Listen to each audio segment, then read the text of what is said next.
What is up, party people and my people who pee in the pool? The Fed is officially at war. Well, guess with who?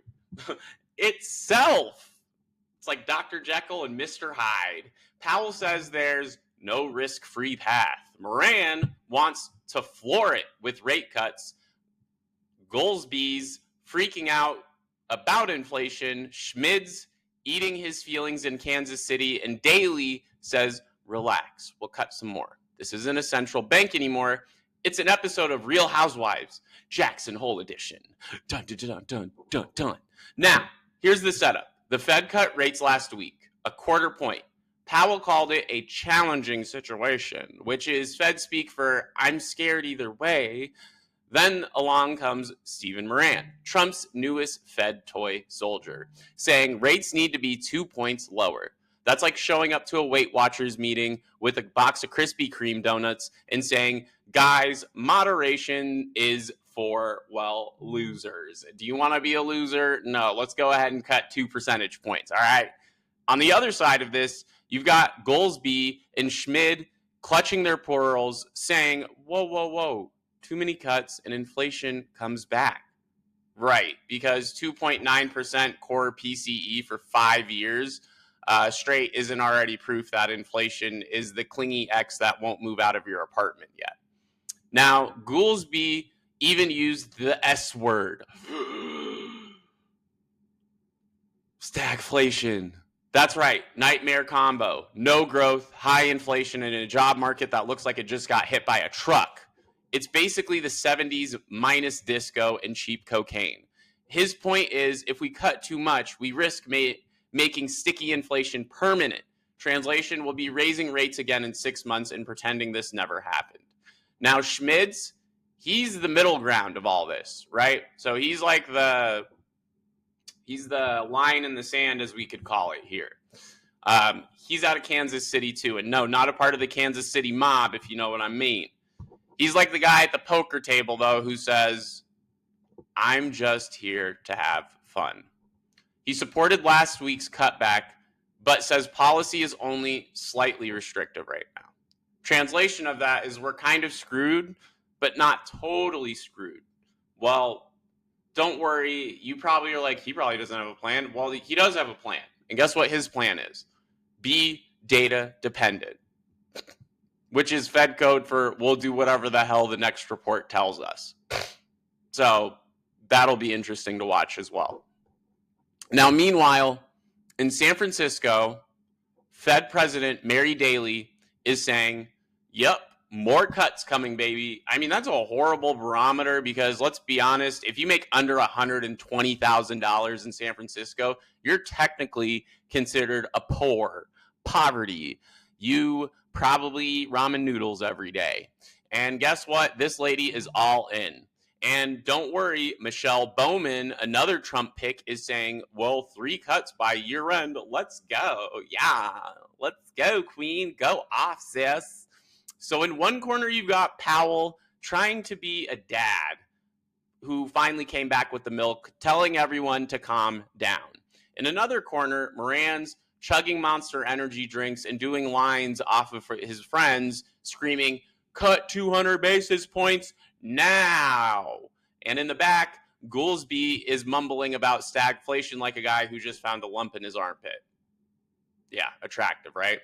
Now, tomorrow we have, drum roll please, PCE. So let me give you a couple of scenarios because this is the big one, folks. This is the Fed's favorite measure because CPI is too obvious and PPI, well, that just makes everybody depressed. PPI is like the fat person at Weight Watchers who just won't stick to the diet while everybody else is trying.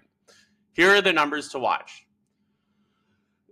Headline PCE month over month, 0.3% is expected. Last was 0.2%. Headline PCE year over year, we're looking at 2.7% expected. Last was 2.6%.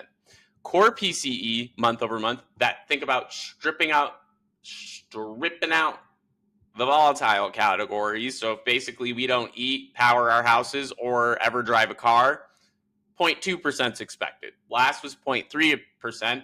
And core PCE is 2.9%, which is exactly the same as it was last time. Now, here's how this circus could play out. Scenario 1, we have a cool print, which is lower than expected. While the market's going to go full YOLO mode, and no, I'm not talking about Travis Scott, where a bunch of kids at a concert die.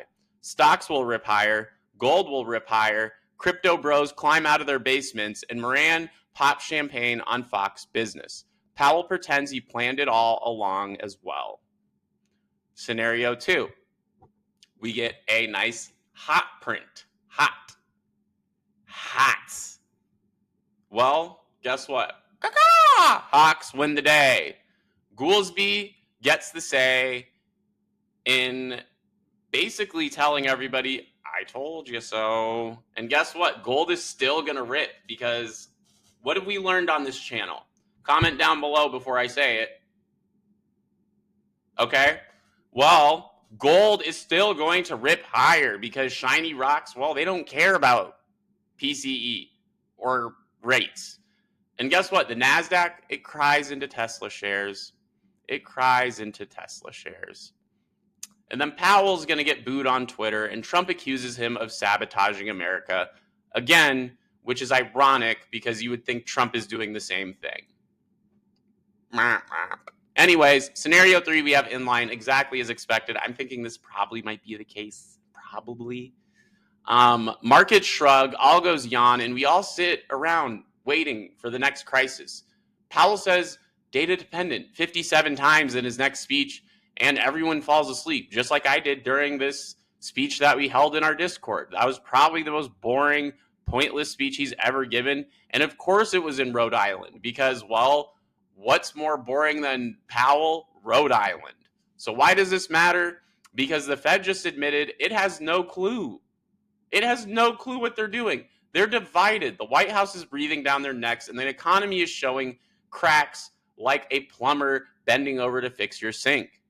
Rate cuts feel inevitable, but inflation is like a zombie because it just won't die. This isn't monetary policy at this point. It's playing Jenga with global economy and being drunk, quite frankly. So what are we doing here, folks? What are we doing? We need to get this thing together. Bottom line, tomorrow's PCE is the coin flip that decides the Fed's next move. Cool inflation number, rate cuts in October are back on the table. Hot number, though, forget about it, because Powell's hawks are back in charge. Anyways, the Fed's message is clear. There's no risk-free path, which, let's be honest, is the Fed's way of saying, you're all screwed, good luck. But let's go ahead and buy some GLD calls and go buy gold and any other shiny rock that shivers your timbers. So strap in and throw your strap on for tomorrow's 8:30 a.m. report, because the only thing more volatile than inflation right now is, well, Stephen Moran's blood pressure. This is your host, Max Pitts. This is Trades and Gains and Investor Central Club. Make sure you like, subscribe, comment, and leave your hottest take. Are we getting a hot cut? Are we getting a cold cut? Or are we getting in line with inflation? Let me know in the comments below, and I will see you guys in the next video.